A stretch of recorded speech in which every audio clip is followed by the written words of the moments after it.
Hello dear kids, welcome back to BB classes. बच्चों, आज हम जो वर्कशीट लेकर आए हैं वो है 5th क्लास के स्टूडेंट्स के लिए।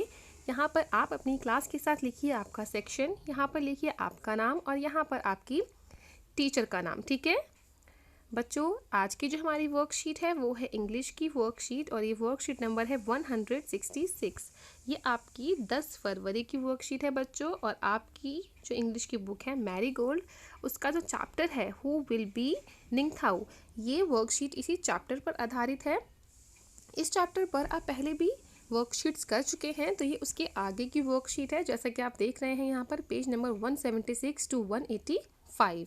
ठीक है, तो चलिए बच्चों हम आगे बढ़ते हैं।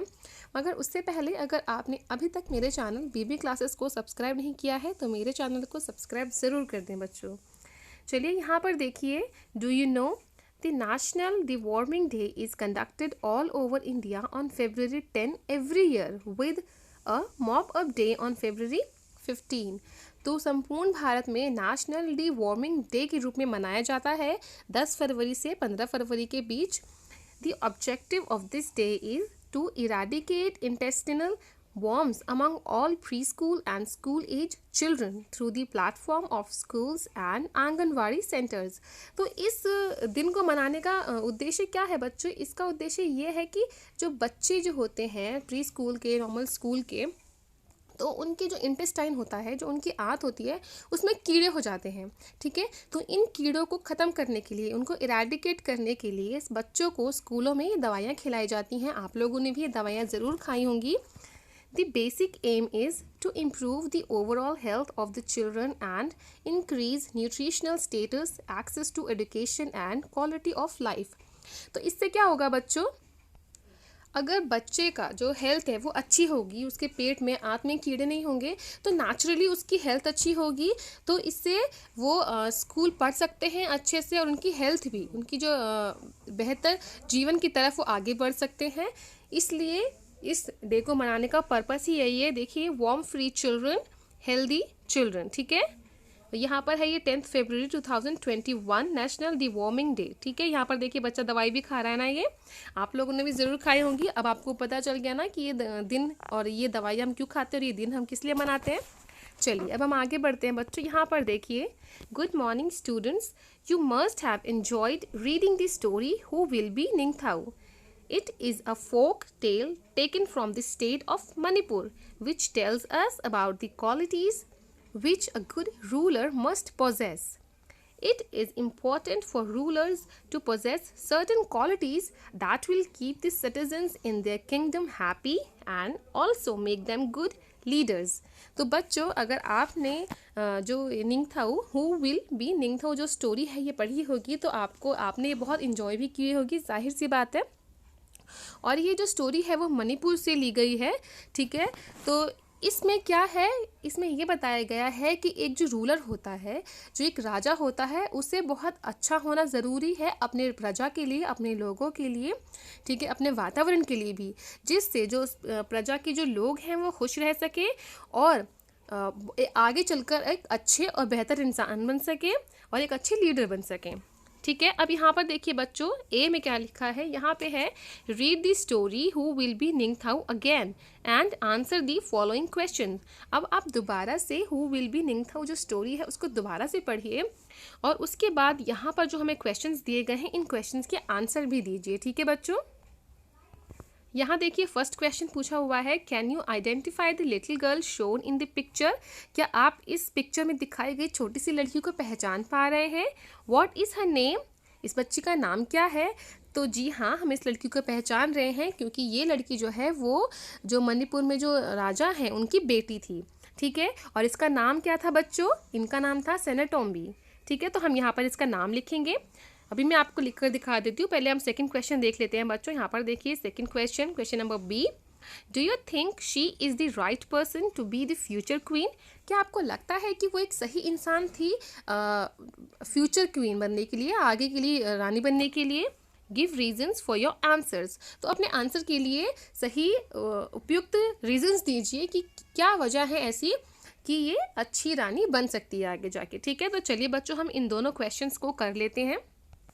ये देखिए बच्चों, यहाँ पर है फर्स्ट क्वेश्चन का आंसर जो है सेनेटोम्बी। ठीक है, इस बच्ची का नाम, इस लड़की का नाम था सेनेटोम्बी। अब इसके बाद, do you think she is the right person to be the future queen, give reasons for your answers. ठीक है, तो हम इसका आंसर यहाँ लिखा हुआ है बच्चों, ये देखिए, yes she is the right person to be future queen. She feels the pain of people, the trees, the animals and the birds. तो हाँ, हमें लगता है कि ये अच्छी फ्यूचर क्वीन बन सकती है, क्योंकि इसको लोगों का, इस बच्ची को लोगों का दर्द, लोगों का ही नहीं बल्कि पेड़ पौधों का, जानवरों का, पक्षियों का, सबका दर्द महसूस होता है और उसको बुरा लगता है। जैसे कि अगर आपको स्टोरी पता होगी, आपने स्टोरी जो पढ़ी है, अगर आपको याद होगा, तो स्टोरी में क्या होता है, जब वो पेड़ गिर जाता है तो लड़की रोने लग जाती है, जो सेनेटोम्बी है वो रोने से लग जाती है और उसको बहुत बुरा लगता है कि बेचारा पेड़ जो है वो मर गया, है ना। तो यही सब क्वालिटी होती हैं एक अच्छे लीडर में, तो इसलिए हमको लगता है कि ये बहुत अच्छी फ्यूचर क्वीन बनेगी। ठीक है बच्चों, यहाँ पर हमने अपना आंसर लिख दिया। चलिए अब हम आगे बढ़ते हैं। अब यहाँ पर देखिए बच्चों, question b, let's imagine that your class teacher needs to select a few representatives from your class for different duties like class monitor, cleanliness monitors, etc. Write down any 4 qualities you think you should possess to be selected as a representative. तो आप imagine कीजिए बच्चों कि मान लीजिए कि आपके teacher जो हैं वो एक रिप्रेजेंटेटिव ढूंढ रही हैं स्कूल में, किस लिए, क्लास मॉनिटर बनाने के लिए, क्लीनलीनेस मॉनिटर बनाने के लिए। ठीक है, तो अब आप बताइए ऐसी कौन कौन सी क्वालिटीज़ होती हैं एक रिप्रेजेंटेटिव में। ठीक है, तो यहाँ पर हमको यहाँ पर उन क्वालिटीज़ को लिखना है और साथ ही साथ आप यहाँ पर अपनी पिक्चर पेस्ट कीजिए और यहाँ पर अपनी क्वालिटीज़ लिखिए एक अच्छे रिप्रेजेंटेटिव होने की। ठीक है बच्चों, चलिए मैं आपको दिखा देती हूँ। तो यहाँ देखिए बच्चों, हमने 4 क्वालिटीज़ लिखी हुई हैं, गुड स्पीकर, रिस्पॉन्सिबल, इम्पार्शियल और कॉन्फिडेंट। ठीक है, इसके साथ और भी बहुत सारी ऐसी क्वालिटीज़ होती हैं जो एक अच्छे लीडर में होनी चाहिए, कि वो एक गुड स्पीकर हो, उसका बोलने का तरीका बहुत अच्छा हो जिससे लोग प्रभावित हों।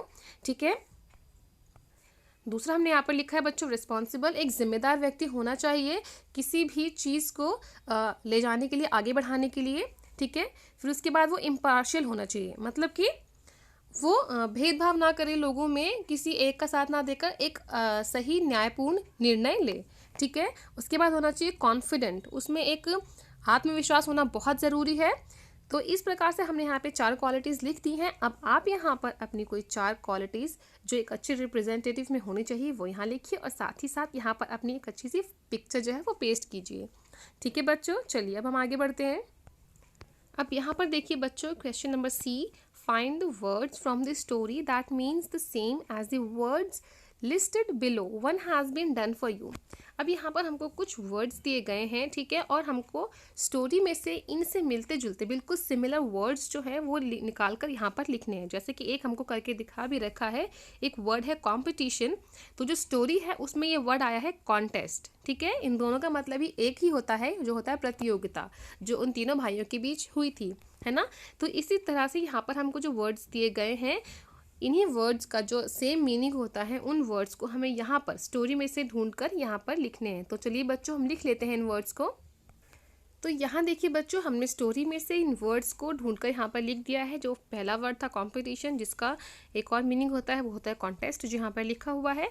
फिर दूसरा वर्ड है एंथुसियाज्म, ठीक है, तो इसका जो सेम मीनिंग जो वर्ड हमारी स्टोरी में था वो था एक्साइटमेंट। ठीक है, तो हमने यहाँ पर वो वर्ड लिख दिया। इसके बाद थर्ड वर्ड देखिए, ये है स्किल्ड। तो स्किल्ड का जो वर्ड होता है, मीनिंग होता है, एक होता है एक्सपर्ट। ठीक है, इसका यह मतलब भी होता है एक्सपर्ट, तो हमने यहाँ पर इस वर्ड को लिख दिया। उसके बाद देखिए यहाँ पर लिखा है क्लाइम्ड, तो क्लाइम्ड वर्ड का मीनिंग एक होता है, वो होता है रोज़।